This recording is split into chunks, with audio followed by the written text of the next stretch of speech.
The age-old mandi system, which is exploiting the farmers, must be immediately abolished. Hello friends, let's focus specifically on the act which is directly impacting the mandi system or the APMC. The act is the Farmers Produce Trade and Commerce Promotion and Facilitation Act 2020. The ordinance was put forward by the Union Cabinet on 5th June 2020. This was approved by Lok Sabha in the monsoon session on 17th September 2020 and was approved by Rajya Sabha on 20th September 2020.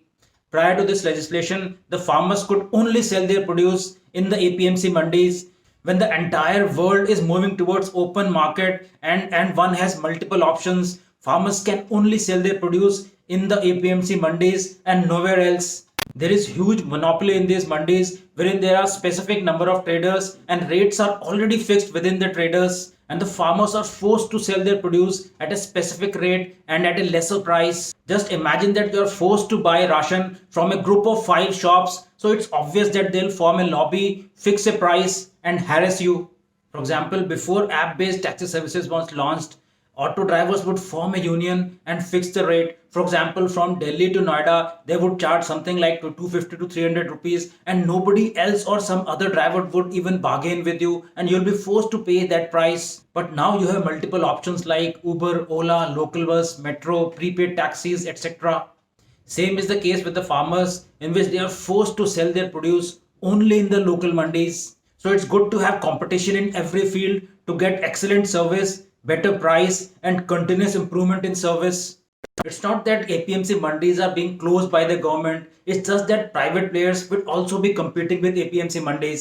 So all the big businessmen or farmers who control the APMC mandis have a problem since they lose out on huge commission. They have been providing poor service and lesser price to the farmers and exploiting the farmers. Just imagine around 20 years back when there was only one telecom service provider, it used to take minimum 2 years to get a telephone connection. But today, since we have multiple service providers, within 2 days you can get a telephone connection.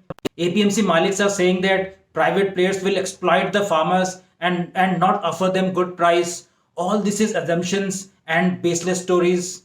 Let's take an example of an old sweet shop in a village. There's a new sweet shop which is coming up next to the road. Owner of the old sweet shop spreads the agenda that the new sweet shop will offer poor quality and more price. In fact, he is not concerned about the villagers but about his own business. If really the new sweet shop is offering more price or poor quality, then the consumers will automatically come to the old sweet shop. Same is the case with APMC mandis. They know that they have been exploiting the farmers and have been offering them less price, and the farmers will anyway go to the private players in future.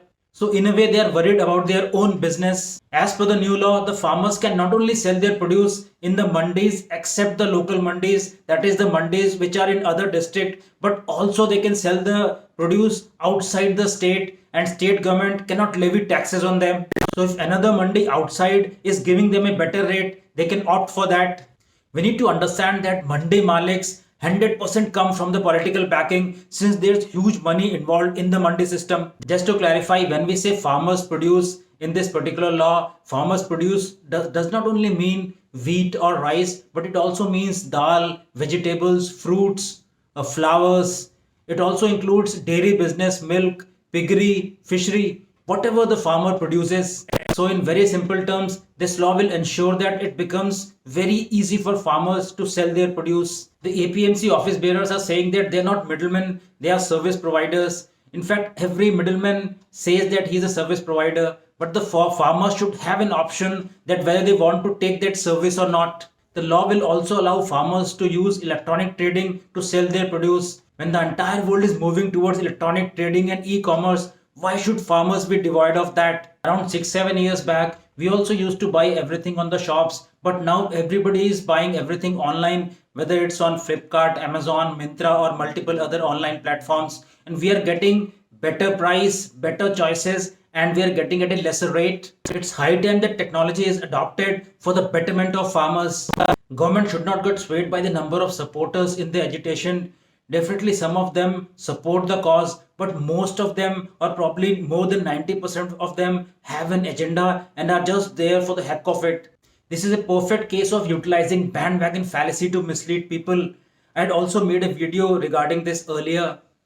Just because a lot of people or maybe lakhs and crores of people are supporting a cause does not mean that they are always right. There are a lot of celebrities who are supporting the cause, like Priyanka Chopra or Diljit Dosanjh. They might be excellent actors, but they have not much knowledge in this particular subject. This is a perfect case of appeal to authority fallacy, which is used to mislead people. I have also made a separate video on that. Just because a celebrity or a person in power says something does not mean that it is correct until or unless he is expert in that particular area. Celebrities are normally invited in this agitation to gather people since their fans automatically start supporting the cause. If you remember, around 2 decades ago, the entire country was saying that Ganeshji was sipping milk, but just because everybody was saying that does not make it right. It's true that the APMC system or the Mandi system had been brought in ages ago to eradicate Zamindari system or the Sahukars, but today the reality is that it itself has become a pseudo Zamindari system. It's very important that multiple options should be given to the farmers to sell their produce and get a better price, whether it's inside the state or outside the state. Hence, monopoly of APMC mandis must be abolished for the betterment of farmers. Let's hope that the deadlock between farmers and the government is resolved soon and they agree on a common ground. Thank you so much, friends. Jai Hind.